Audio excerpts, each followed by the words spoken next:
माजी केंद्रीय गृहमंत्री सुशीलकुमार शिंदे यांच्या वाढदिवसानिमित्त झालेल्या जिल्हास्तरीय सुगम संगीत स्पर्धेत पोद्दार इंटरनॅशनल स्कूलची विद्यार्थिनी हर्षदा पवार हिचा प्रथम क्रमांक आला। लहान गटात एकूण 18 स्पर्धकांनी भाग घेतला होता। परीक्षक म्हणून डॉक्टर भाग्यश्री मुळे कोल्हापूर आणि प्राध्यापक रवींद्र क्षीरसागर पुणे यांनी काम पाहिले। हर्षदाने आपल्या सादरीकरणात आपल्या गुरूंची रचना संगीताचार्य पंडित मोहनकुमार दरेकर गुरुजी यांची रचना तंबोऱ्याचे गाणे हे गीत सादर करून उपस्थितांची मने जिंकली। तिला तिचे दोन्ही गुरु पंडित मोहनकुमार दरेकर आणि संतोष कुलकर्णी यांचे अनमोल असे मार्गदर्शन लाभले।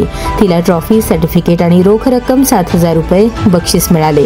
कार्यक्रम यशस्वी करण्यासाठी डॉक्टर निर्मलकुमार फडकुले, प्रतिष्ठानचे सचिव बिपिनभाई पटेल, प्रशांत देशपांडे, ओंकार कुलकर्णी, दत्ता गायकवाड यांनी परिश्रम घेतले।